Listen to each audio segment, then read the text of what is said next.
Bonjour à tous et bienvenue à un nouvel épisode de La Petite Histoire. Je suis Alexis en compagnie de mon bon collègue Cédric. Bien le bonjour. Alors aujourd'hui, on se retrouve pour la partie 2-ish des villes abandonnées au Québec. Avec le nombre de commentaires qu'on a reçus, le nombre de nouveaux abonnements qu'on a eu dans notre dernier épisode, justement, à côté de notre feu de camp, à parler de villes abandonnées au Québec. On s'est dit pourquoi pas faire une deuxième partie avec le nombre de suggestions que vous aviez. On a eu beaucoup de propositions en commentaire et ça semblait complètement fou de ne pas en prendre vigueur. Ben, c'est sûr. Et merci d'ailleurs d'avoir commenté, justement, nous avoir inspirés pour faire cet épisode aujourd'hui. Parce que toutes les villes qu'on a aujourd'hui, je me trompe pas, oui, hein? La plupart. Toutes les villes qu'on a aujourd'hui viennent de vous, nos téléspectateurs. Nos chers abonnés. Ça fait louche. Ouais. Bon, avant qu'on commence l'épisode, je vais faire un remerciement à l'Université de Trois-Rivières de nous avoir fourni tout le matériel qu'on a aujourd'hui pour tourner l'épisode. Ça inclut la caméra, nos micros, le trépied. Tout. Oui, la totale. Ça aurait été encore plus cool s'il y aurait eu les deux fils pour les micros, mais on peut pas tout avoir, hein? Mais dans tous les cas, merci beaucoup à la Forge en particulier, dans le QCR. Olivier. Voilà. Donc, je pense que sans plus tarder, lançons-nous dans ces villes fantômes. Avant qu'il n'y en ait plus de feu, puis qu'on devienne les fantômes. Ouh. Donc, en troisième place, on va rentrer dans une ville que je dirais un peu haut et bas. C'est comme ça que je la décrirais. Une ville qui a des hauts et des bas. Donc, ce soir, la ville que nous allons discuter est la ville disparue de Joutel. Joutel. Qui nous a été proposée par ce gentleman dans les commentaires. Joutel, c'est une ville minière. Alors là, déjà là, on se dit que ça commence mal. On en connaît des villes minières. Murdoch. Ah, Murdochville, hein? Elle est fondée en 1965 avec des découvertes de gisements très nombreux là-bas. OK. Quel genre de gisement? On va trouver de l'or, entre autres. Les textes sont peu bavards sur les minéraux qu'on retrouve, mais plus sur la population qui s'y trouve. Okay. Mais ça va être la mine de la compagnie Poirier qui va s'installer en premier en 65. Et ils vont, avec eux, amener un grand nombre de mineurs, de leur famille. Et la ville va trouver une grande prospérité pendant au moins une dizaine d'années. 10 ans, quand même? Oui, pendant 10 ans, la ville va grandir, va prospérer et va atteindre les 1000 habitants dans cette période. 1000 habitants? Oui. J'imagine qu'on avait aussi une école déjà installée. C'est en quelle année déjà? 65. En 65. Quand même plus récent. Une école, une église. Oui. Il y a vraiment une bonne couple d'installations. Un bon nombre d'installations, pardonnez mon anglicisme. Les jeunes d'aujourd'hui. Il y a aussi une autre mine. La Joutel Copper Mine, qui sera établie de 1967 à 1972. Donc, très original comme nom, hein? Oui. Si vous vous en doutez, vous êtes des bons détectives, ils minaient du cuivre. Ah ouais! Copper! Puis... Je connais mon anglais, moi. Ah ouais, tout est... ça se voit, là. Copper. Tout est un gros IQ, là. Continue. Puis c'est ça, là, en 72, la mine de cuivre ferme. Ensuite, en 75, c'est la même chose qui arrive à la mine de Poitiers. Poirier. Poirier. La ville de Poirier. La mine de Poirier. J'avais juste des poires en tête. J'avais des poires partout. Faut que tu penses cuivre. Cuivre. Puis c'est ça, là, on va assister à une véritable exode rural de la ville. OK, parce que quand les mines ferment, ben, naturellement... Hein, c'est ça, les emplois, ils ferment, ils vont en chercher ailleurs. On connaît ça, hein, dans les zones rurales. Les habitants vont appeler ça le crash de 75. OK. À quel point ça va mal. Tellement que c'est... OK, ouais. Ils vont perdre le 3/4 de leurs habitants. Ça va tomber autour des 250. Ouais. Fait que là, ça va mal. Ça va mal, tu dis? Ça va assez mal. Mais ils vont rebondir. Parce que quelques années plus tard, avec l'arrivée de la nouvelle compagnie, l'Agnico Eagle, en 74, un peu plus au nord, vont y établir une mine d'or. OK. Et les premiers lingots vont être coulés à peu près à la même année. Et ça va redonner un second souffle à Joutel. Oh mon Dieu, la renaissance de Joutel. L'âge d'or, si je puis. Ils sont bons avec les jeux de mots, hein, à Joutel, mon Dieu. Et avec cette compagnie, il y aura aussi une autre mine qui va s'installer, la Salt Bay. OK. Ces deux compagnies vont revigorer la ville Ben, c'est bien parce qu'il y a plusieurs compagnies. Tu sais, d'habitude, dans des villages miniers comme ça, tu as une compagnie qui a le monopole sur tout. Puis ben, quand elle décide de fermer, ben, c'est la fin. Mais là, quand tu me parles qu'il y a plusieurs compagnies ensemble, ben, ça donne l'espoir un peu, tu sais, que la ville se développe plus. Puis que justement, ça aille, tu sais, s'il y en a une qui ferme, ben, il y en a quand même un autre qu'on peut se rabattre dessus. Exactement. Mais qu'est-ce qui va se passer pour les deux vont fermer, c'est ça? C'est là que tu t'en vas? Je veux pas trop spoiler, mais oui. Mais Je m'avance peut-être. pendant une longue période, ça allait vraiment bien. Ils vont atteindre les 1200 habitants. Une belle remontée. Quand même, on passe de 750 à... 250. 250. 250 à 1200. La Salt Bay va investir dans la ville et va permettre la construction d'une aréna. Quand tu mets du hockey à cette heure, Voilà, il devait avoir une équipe de hockey. Des tournois à Salt Bay, t'imagines monter? mon Dieu. Je ne l'ai pas précisé. Le village de Joutel se trouve dans ce qu'on appelle le nord du Québec. Oui. La région administrative nord du Québec. C'est ça, j'étais pas sûr si tu l'avais déjà dit. On ou ne pas. l'avait pas dit. Alors maintenant, elle s'affiche à l'écran. Avec les petits effets de montage ici. Ouh, ça tourne! C'est très Est-ce qu'il va tourner, celle-là? Je sais. Je sais pas, mais c'est technologique, hein, je vous le jure. Il y a aussi une autre histoire intéressante que j'ai plutôt gardée pour une vidéo séparée. OK. C'est le célèbre vol d'or à la mine à Agnico Eagle. OK. Il va y avoir un vol gigantesque d'or là-bas. OK. Puis c'est ça m'a fait penser ça. Ils vont se faire prendre. C'est vraiment toute une histoire que j'ai envie de vous parler dans une histoire dédiée. Dédié à ça, le vol, Le vol d'or d'Agnico Eagle. ça sonne digne d'un film, là, justement. Tout à c'est fait. ça. Puis donc c'est ça là, ça va prospérer, mais là, avec le temps, les mines s'affaiblissent, se C'est que vident. les gisements deviennent plus compliqués C'est hein, à moins en trouver. moins rentable. C'est plus loin, c'est plus long. Puis c'est les années 80 qu'on Là, parle? on est dans maintenant? les années 80, 80, là où ça 90. pique. Là que ça, il y a le pic. Ouais, 80, ça, 90, c'est là que ça... C'est là que ça Ça se termine, hein? bip. Ben oui, en effet, en 93, OK. Agnico Eagle ferme. Mais il reste encore la Salt Bay. Ouais. Salt Bay, fait que là, on se dit, il y a encore de l'espoir. 98, ça ferme. Il y a eu un 98, 3 ans d'insécurité. un petit 5, 305. Il y a une petite période qui s'est dit, genre, on va peut-être garder nos mains. Non.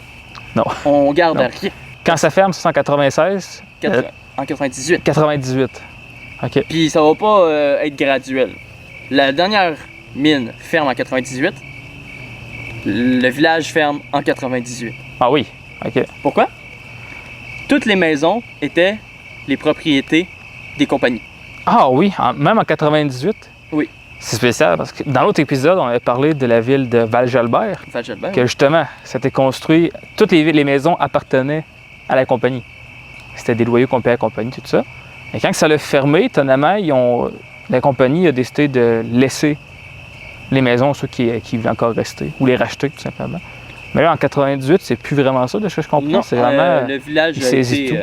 Vu que c'est peut-être des appartements en plus, quasiment. non, c'était des habitations tu sais, de mineurs. Là. Je ne Ok. vais pas dire que c'était le gros luxe. Là. On n'a pas vraiment de représentants. Il y a quelques représentations en ligne. Je vais essayer de vous en trouver quelques-unes à mettre à l'écran. Ouais. Mais le village a été... Ben c'est ça, les maisons ont été déménagées. Puis toutes les infrastructures publiques ont été soit démolies ou déplacées. Ben, Ok, démontées. Ouais, démonté. L'église, l'école, le bureau de poste, le IGA. Aujourd'hui, il reste rien de la ville. Rien du tout, là. C'est Yeah. rendu terrain vague. Pas tout à fait. Ok. Il reste vaguement quelques rues, mais la nature a repris ses doigts. Ouais, c'est rapide, hein. Oui, c'est vraiment pour un village qui est fermé en 98. On ne reconnaît plus grand-chose, pour être honnête. Ça fait souvent ça.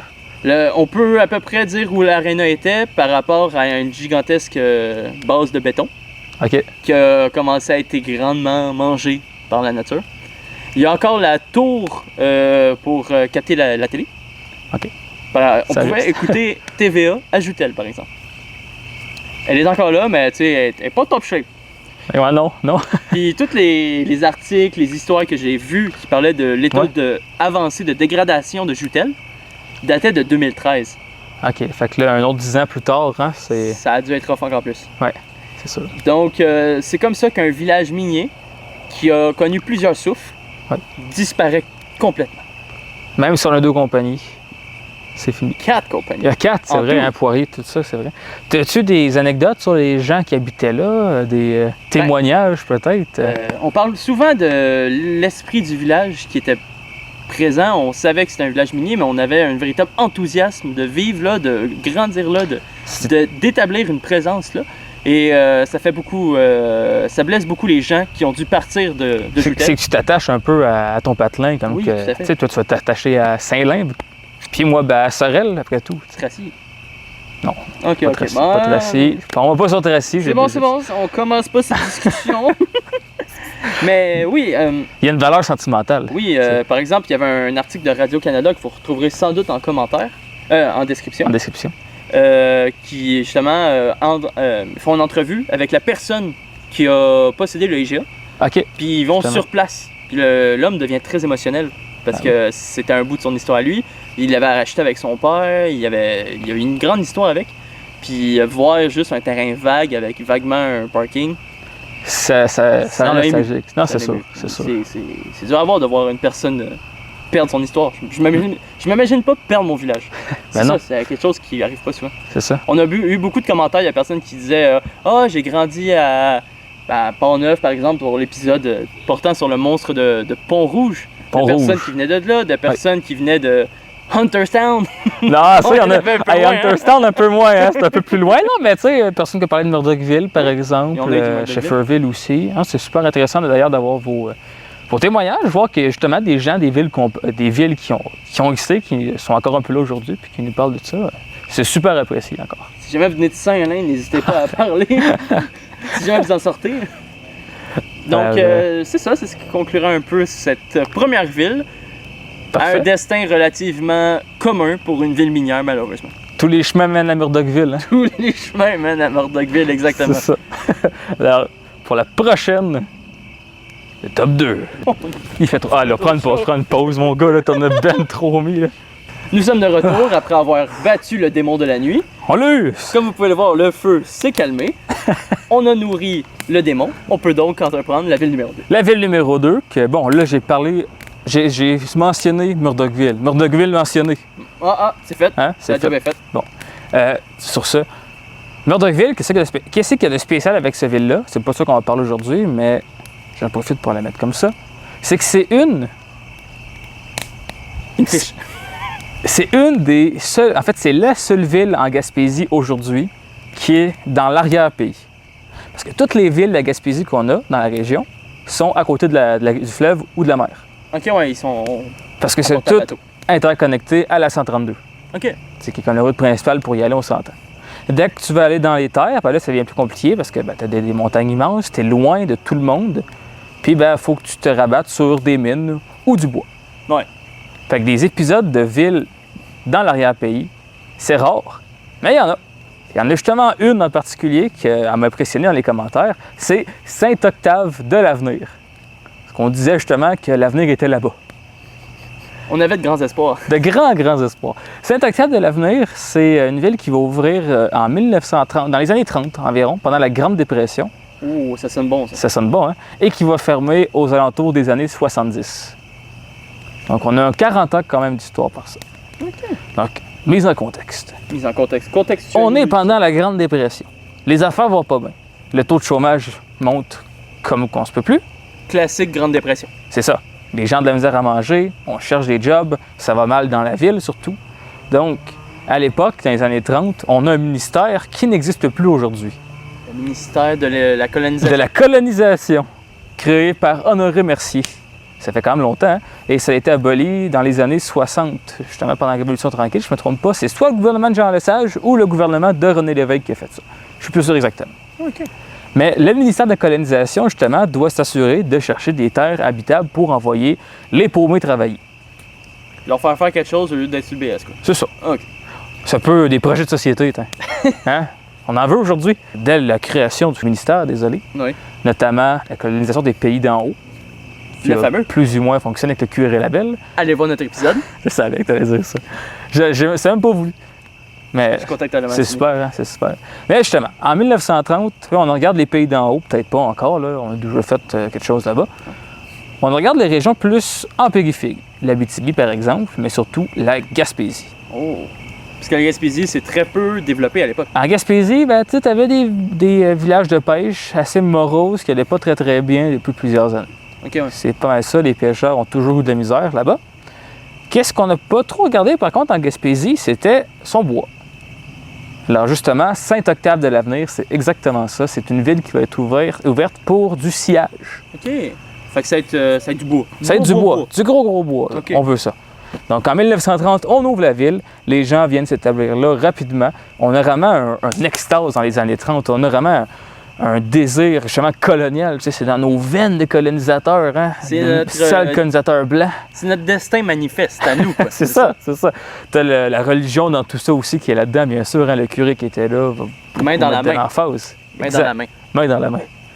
Donc, le village prend quand même une belle allure. On a un beau magasin général qui va ouvrir, bien sûr. OK. On a un théâtre qui ouvre aussi. OK, ça va bien. Hein? La culture est là. On a une église, justement. On a une station-service. Puis, rapidement, on va atteindre en 1940 autour de 1000 habitants. Attends, ça va vite, là, ça va bien. Ça va quand même bien en 10 ans. Là, pour de vrai, le bois se fait bien aller. On a des métiers qui payent relativement bien. Les gens construisent leur maison pour l'époque, exactement. On parlait de 15 $ presque par semaine. En 1930, pendant la Grande Dépression, c'est pas rien. Je fais même pas ça. Mais là, où est-ce que ça se met à aller mal? Déjà dans les années 50-60, on se rend compte que, il n'y a plus tant de bois. Déjà? Déjà. Ça a coupé, Ça coupe beaucoup. Puis les gens disaient que c'était bien, tu es dans la forêt justement, tu vois même pas la mer. Il y en a qui s'ennuyaient beaucoup de la mer parce que c'est des gens de la Gaspésie autour. Ouais, là. Tu le vois pas. Et justement, on a le bois, mais dès que, tu sais, le bois, comme une mine, ça ne dure pas à l'infini. Les gens ont tenté de faire de l'agriculture, sans succès. Les témoignages disent tous que c'est des terres qui sont trop rocheuses. Mais ouais, on est proche des Appalaches, là. N'est-ce pas? C'est la chaîne des Appalaches. C'est ça. Fait que, tu sais, on est dans les chic-chocs. On est dans du caillou, là. Les chic-chocs, en Gaspésie, là, c'est les grands monts de ski, là, vraiment. Là. C'est ça, parce que c'est quand même proche de Saint-Anne-des-Monts, tout ça, là, le parc national de la Gaspésie. OK. C'est assez montagneux. OK. Donc, on est en 1950-60. Déjà, il y a des rumeurs qui courent. Il y a des gens qui commencent à quitter les lieux, à déménager. On est environ 750-500 en 1960. OK, ça tombe vite. Et en 1974-70, on est à environ 250 personnes déjà. Ça va mal. Ça commence à se vider beaucoup. OK. Donc, non, ça augure très, très mal pour ce village-là rapidement parce que justement, il manque de bois. Mais les gens s'accrochent. Il y a une valeur sentimentale justement dans ce village, encore une fois. Les gens aiment justement le fait spécial d'être dans l'arrière-pays, vu que c'est encore rare en Gaspésie justement, être les seuls pionniers, les seules personnes dans le coin, dans ce... Ça donne l'impression qu'ils avaient une mission puis qu'ils ne voulaient pas l'abandonner. Exact. OK. C'est vraiment qu'est-ce qui vient avec. Donc, les années continuent. Le curé trouve ça complètement déplorable d'ailleurs que les gens se fassent quitter, qu'on menace de fermer le village. En fait, dans un documentaire que j'ai écouté justement pour faire l'épisode, le curé a fait une très bonne citation, je trouve, qui faisait une comparaison. En réalité, un village de bois, de sciage, il y en a eu beaucoup au Québec, Oui. mais pourquoi ça ferme après 30 ans? Le curé a dit, pourquoi on ferme un village après seulement 30 années quand vous regardez en Suède, où est-ce qu'on a des villages justement de coupe de bois, que ça fait 800 ans qu'ils sont debout. Fait qu'il met en avant un problème de gestion assez important.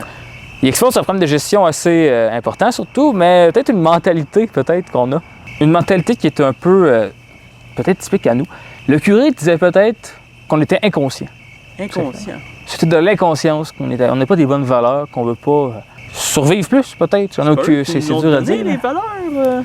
Ils sont bons pour OK, pour chialer, mais pas pour Classique, donner des classique. réponses. Hein. Classique boomer. Quoi. Pas vraiment c'est des boomers à ce moment-là, mais bon. Les bons gens de cette place-là, vraiment, vont, justement dans le même reportage que j'ai écouté là-dessus, faire part de leur bon vivant dans ce village, parce que justement, il n'y a pas de taverne à ce qu'il paraît. OK. Le gars dit, il n'y a pas de sous ici, il n'y a personne qui boit là, à avoir des problèmes dans les rues, là. Il y a juste un théâtre. Tu sais? Fait que c'est plutôt austère. C'est assez à ce temps. Ça donne pas l'impression d'une ville qui déborde puis que... Non, c'est ça. Vraiment, à part si tu vas aller plus proche, je pense que c'est à Saint-Anne-des-Monts, là, dans la taverne, puis c'est quand même beaucoup de temps. Tu y ailles pour te saouler. Quoi. C'est ça, pour en mettre loin. Fait que, ça pour dire que les gens qui sont là-bas sont déjà des gens qui sont bien attachés, qui ont l'accent assez fort aussi, bien sûr. Alors, lorsqu'on annonce en 71 qu'on veut fermer le village, ça fait couler beaucoup d'encre. Ben ouais, j'imagine. À quel point, par contre, c'est sûr, dans les convictions des gens, tu dis, ah non, je quitterai pas. Mais quand on te présente de l'argent pour t'en aller, Oh, là, il y a du monde. Hein? là, ça change. Il y a un référendum qui est tenu pour fermer la ville, parce qu'on va demander à la populace de fermer la ville. Ouais. Par contre, je pense que le gouvernement a fait une bonne grâce pareille là-dessus. OK. Le gouvernement de Robert Bourassa à l'époque d'ailleurs, il y a eu beaucoup d'encre qui a coulé à ce sujet-là, parce que c'est pas juste Saint-Octave-de-Lamennais qui va fermer, on parle d'une dizaine de municipalités en Gaspésie qui vont être fermées justement pour contrer le marasme économique de la Gaspésie. OK. On veut fusionner les municipalités ensemble. Fait que ça l'a fait beaucoup jaser. Mais bon, il est quand même bright Bourassa. Comment parce ils que ont lui, crossé? Comment ils ont crossé? Ben, il dit, on va vous donner de l'argent si vous partez de la ville OK. pour vous dédommager des propriétés. OK. Fait que là, on fait le référendum. Les gens votent à 96% oui pour fermer la ville. Fait que, hein, that's it, on ferme la ville. Des référendums à 96%, on en prendrait plus, hein? Moi, j'aime plus 101%. Oh! Hein? Ça serait de corruption, ça. Ça sonne cligne. Bah, oups. Qu'est-ce qu'on leur a pas dit, c'est combien qu'on leur donnait. Oh, wow, OK. c'est quand même pas pire, parce que là, après ça, tu dis, bon, on va vous donner tel montant. Là, les gens, déjà, étaient comme, ben là, on compte pas ma valeur sentimentale là-dedans. Je me ferai pas bosser par des administrateurs de Montréal pour savoir combien elle vaut ma maison. OK, C'est quand même vrai. T'as Ouais. des gens urbains, plus, qui arrivent dans un territoire perdu, on va se le dire, évaluer la propriété des gens, puis tout ça, sans vraiment, en étant le plus sans froid possible, comme un bon fonctionnaire, un bon huissier, si on veut. Ah oui. Ben, en même C'est temps- sûr que ça peut faire jaser. En même temps, C'est le pas clash comme- urbain et ruraux. C'est pas comme si l'État allait pouvoir revendre les maisons après, Non, c'est ça. Fait parce que- qu'il ferme la ville. ben exact, c'est quand l'État ferme la ville, c'est combien ils ont plus de dépenses à envoyer, mettons, la police là-bas, plus un mettons, à dédommagement. gérer. C'est ça, c'est un dédommagement. Là, peut-être que vous vous demandez combien qu'on va donner. Eh bien, le gouvernement va donner entre 7 000 et 12 000 $. En 1970, aujourd'hui, ça équivaut à peu près 80 000 $. Si on compte l'inflation. C'est une année de salaire. 80, 100 000 pour une maison. Ouais, j'avoue. Ce qui est quand même pas assez pire, somme toute. Surtout pour l'époque quand même, vu que les prix de ces maisons n'étaient pas ahurissants comme aujourd'hui. Hein. Je pense que pour l'époque, tu peux être faire une hypothèque pas chère pour une maison. Là. C'est ça. Mais encore une fois, les gens là-bas, qu'est-ce qu'ils ont dit, c'est que ça n'avait pas pris en valeur la valeur sentimentale de la place. Ils se sont sentis genre délaissés. C'est ça. OK. C'est que justement, on s'en revient à ce qu'on parlait tantôt, l'attachement. L'attachement À la terre. Donc là, quand on apprend la nouvelle, combien qu'on leur donne, il y en a beaucoup qui vont chialer, justement. Je veux pas aller vivre à Montréal, je veux pas aller ici, je veux pas aller ça. Face à tout ça, le gouvernement va quand même tenter quelques sorties pour les habitants qui sont là encore. Il y en a qui vont avoir plus au final. On va tenter aussi d'aller faire de la prospection. On raconte que des camions de compagnies pétrolières vont aller sonder les lieux. Oh! Un gars de la place disait qu'il y avait 5-6 personnes qui sont sorties d'un camion. Il n'y en a aucun qui parle en français puis qui sont allés faire le tour, mais qui sont partis tout de suite après. Fait que, je pense que ça n'a pas été très, très fructueux. Non, hein, Surtout ça- le pétrole au Québec. C'est pas connu pour être pétrolieux, nous. Hein? Non, mais dès qu'on en parle, ça passe pas trop. Non. On parle du plan d'or, hein, l'île d'Anticosti. En plus, c'est des Anglais. Ça doit être des Albertains. Ici. Ah ouais. Ils vont faire passer un pipeline à Saint-Octave. Ah, ben ouais. Ben, de toute façon, c'est même pas vrai. Ils font tout du pétrole. Ouais, à part nous autres. À part nous autres. C'est mélanger la scène.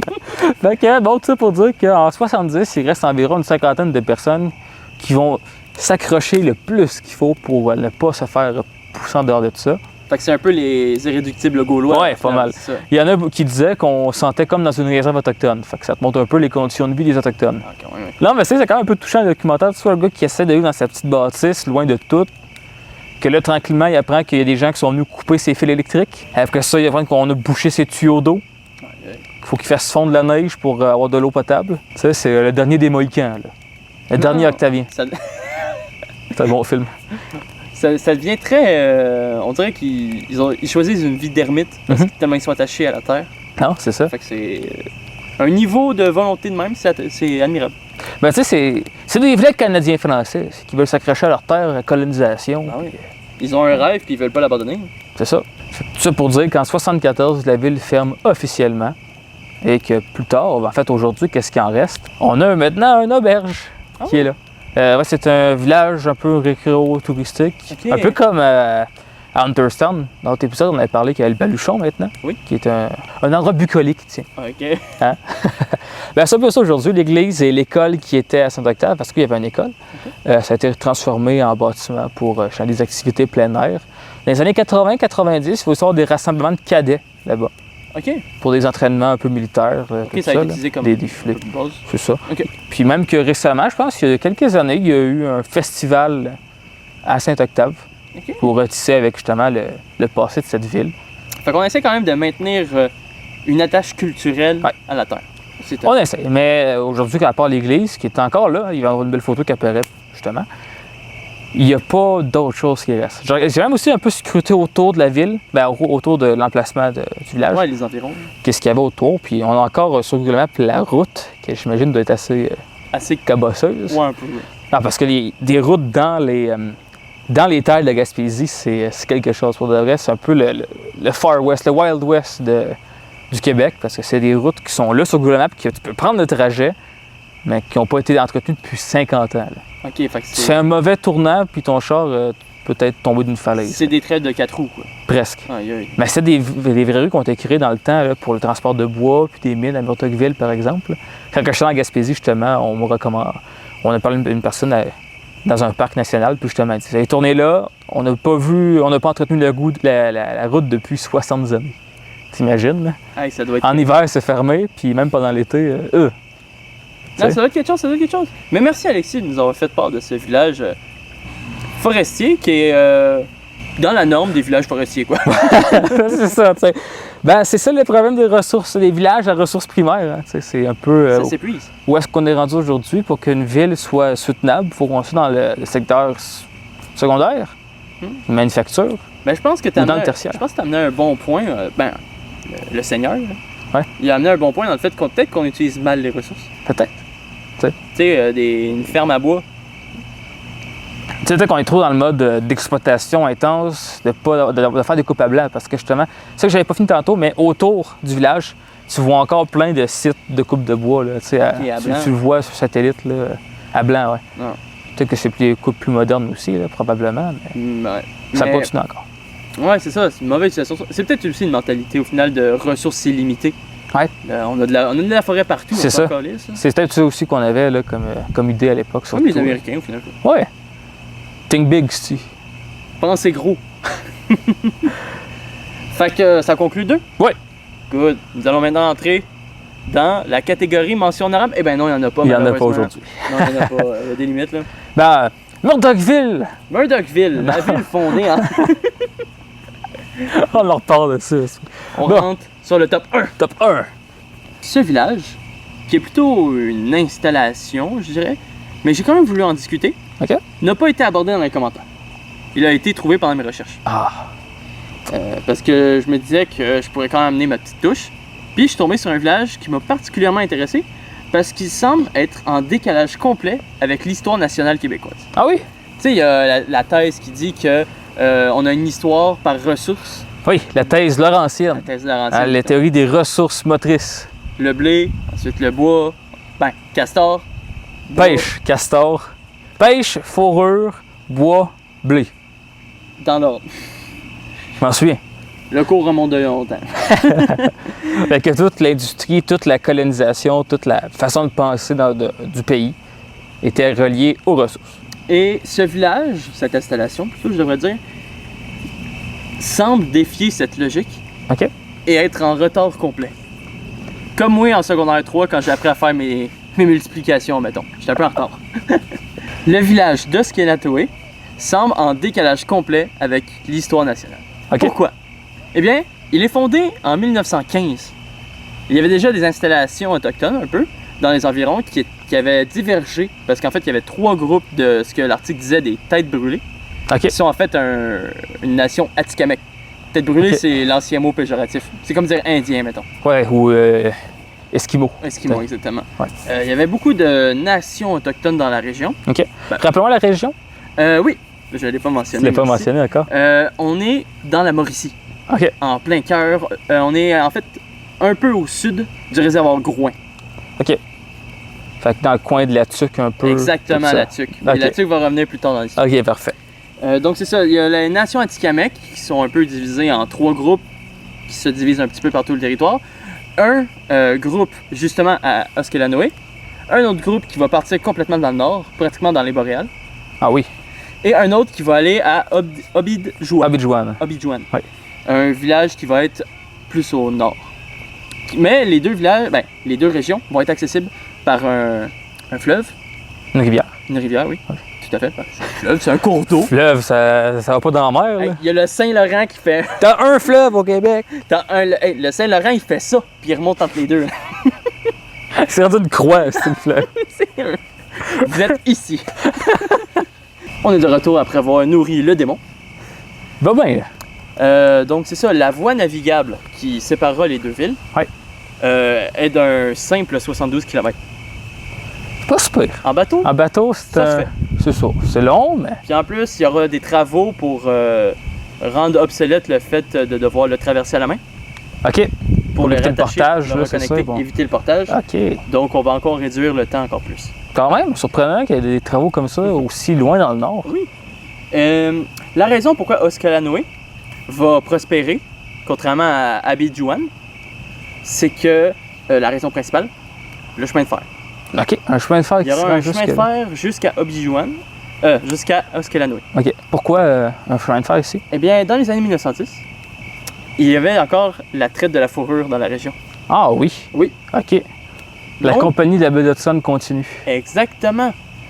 Ils vont établir un poste de traite à Oskalanoe OK. Wow. et le connecter à un chemin de fer. Surprenant, ça, tu m'en apprends une. Oui. Comme tu disais encore une fois, c'est en. Quand on parle de 1910. fourrure, après 1800, On n'est plus on tant n'a là. plus vraiment. Parce que c'est pas l'énergie motrice d'un village. Non, c'est ça. Ouais. Mais on va voir que le village ne va pas se développer à cause de ça. Parce que Ok. ça va plutôt attirer des immigrants temporaires, j'ai envie de dire. OK. Des Mexicains au bout de jouer. Eh ben, ça va attirer justement des Atikamekw de la région. OK. On va avoir des mémoires orales qui vont raconter comment autour du poste vont s'ériger des véritables villages de tentes d'Amérindiens qui vont aller là pour effectuer la traite. OK. Pourquoi là? Pourquoi pas à Abidjouan? Ouais.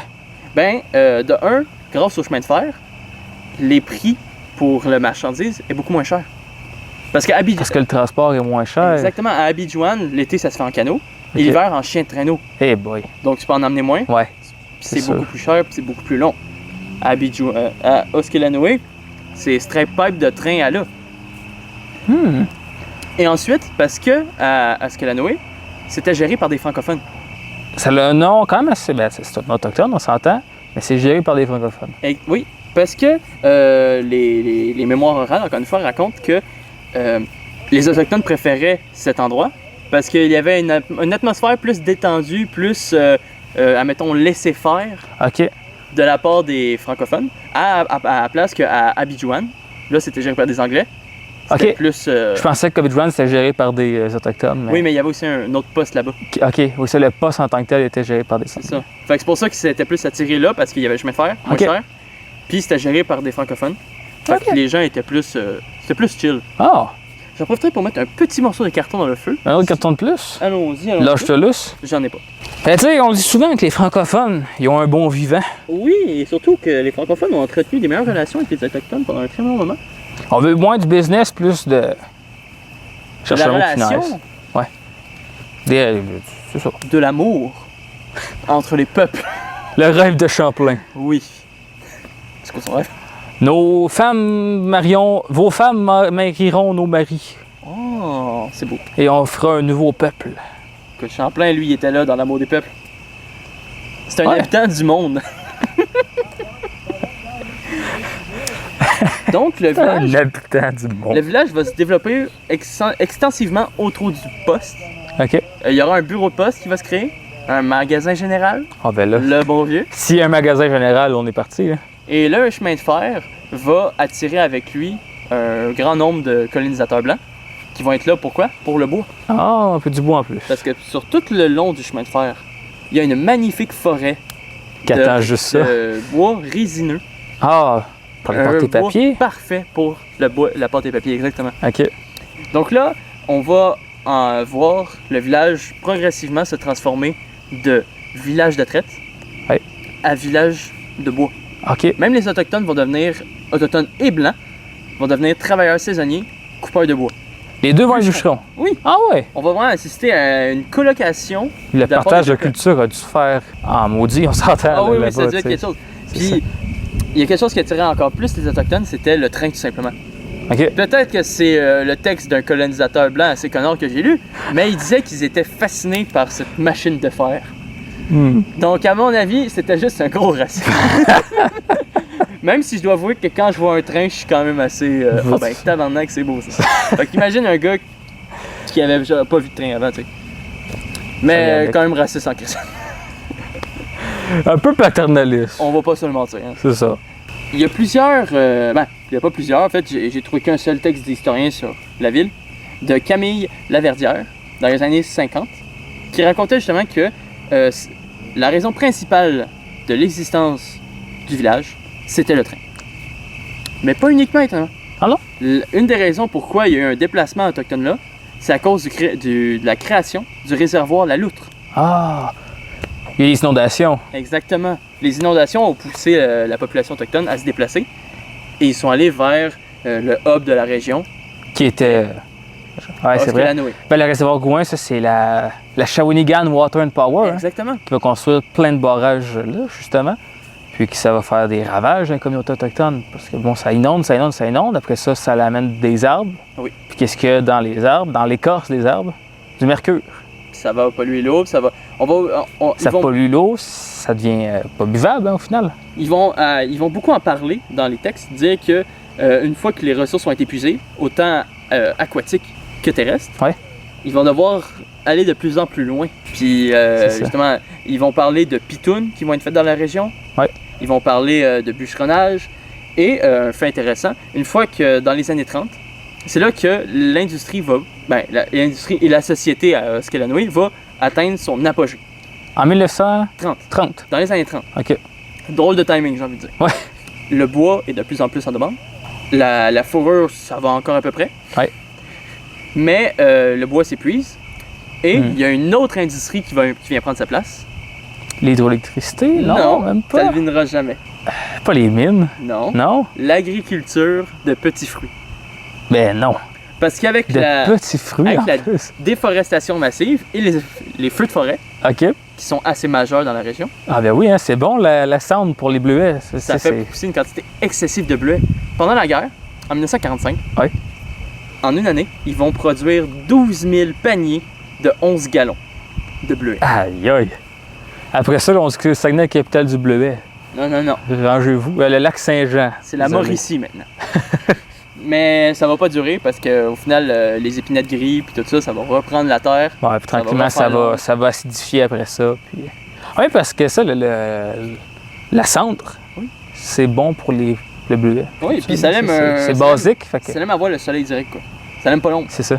C'est surprenant quand même, le petit revirement de situation, qu'on peut en faire sur de quoi... C'est resté viable pendant combien de temps? Hein? C'est pas resté viable longtemps, après. C'est ça, j'imagine. Parce qu'il faudra pas attendre longtemps pour que les ennuis arrivent encore. En effet, ça va commencer à mal aller à partir de cette année-là. Pendant la Seconde Guerre mondiale, la Syrie, qui était un des principaux moteurs du village, qui a une histoire rocambolesque à elle seule, ouais. elle passa de propriétaire à propriétaire à propriétaire à propriétaire. Ah oui, ça n'arrêtait pas de s'échanger, non? Ça, non-stop, sans arrêt. Hey boy. Depuis sa création jusqu'à sa destruction, okay. Dans les années 40. Ça n'a pas duré longtemps. On observe déjà un ralentissement assez important. Donc le bois n'est plus une option viable. En 1956, la Hudson Bay Company effectue son dernier voyage en canoë. Ah oui, après pour ça... la fourrure. Donc c'est la fin de la fourrure en 1956. En 56 quand même, c'est tard, hein? C'est fou, j'avais pas pensé. Non. Dans les années qui suivront, ça va être petit à petit toutes les infrastructures publiques qui vont être fermées. Ça va vraiment être la fin parce qu'en 62, le magasin général est fermé. Puis comme l'a si bien dit Alexis dans l'épisode précédent, le magasin général, c'est le cœur du village. Quand ton cœur marche plus, le village meurt. Crise cardiaque. Oui.